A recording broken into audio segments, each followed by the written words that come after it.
শাক আর মাছের ছোট্ট একটা রেসিপি আপনাদের জন্য শেয়ার করলাম। আসসালামু আলাইকুম প্রিয় ভাই ও বোনেরা, আপনারা কেমন আছেন?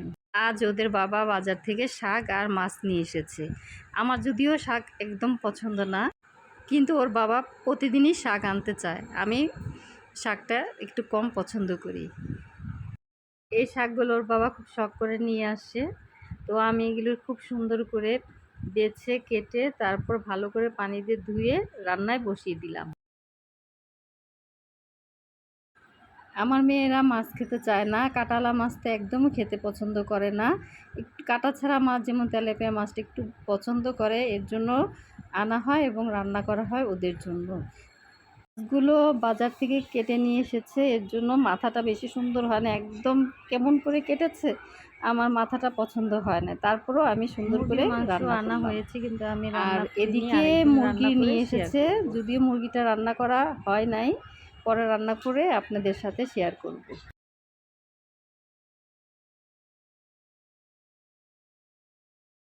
শাকগুলো কড়াইয়ের ভিতরে দেওয়ার পরে লবণ এবং কাঁচামরিচ দিয়ে ঢেকে দেওয়া হলো।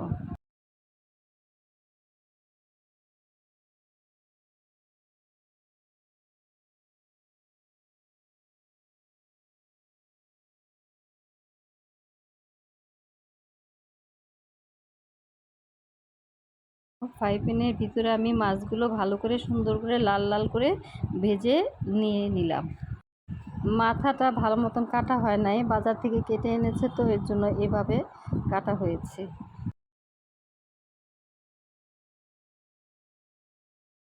পেঁয়াজ আর শুকনো মরিচ লাল লাল করে ভেজে শাকের ভিতরে দিয়ে দিলাম। তারপর শাকগুলোকে ভালোভাবে ডাল ঘুটনি দিয়ে ঘুটে ঘুটে ঘুটে ঘুটে এটাকে ভর্তার মতন করে নামিয়ে নিতে হবে।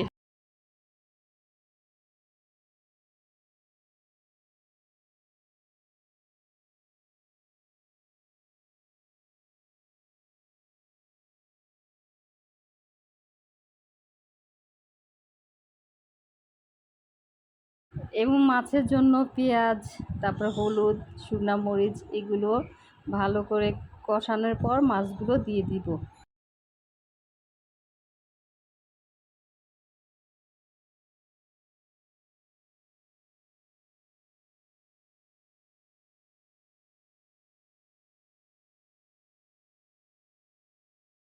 দেখেন আমার শাকটা কি সুন্দর রেডি হয়ে গিয়েছে, ধুমাও উঠতেছে, খেতে কিন্তু অনেক মজা হয়েছে। মাছের ভুনাটাও হয়ে গেছে, এই একটু পরেই নামিয়ে নিব। এখন একটা বোম্বা মরিচ নিয়ে এবং শাকগুলো ভাতের সাথে ভালো করে মেখে মেখে আমি আমার মেয়েকে খাইয়ে দিব।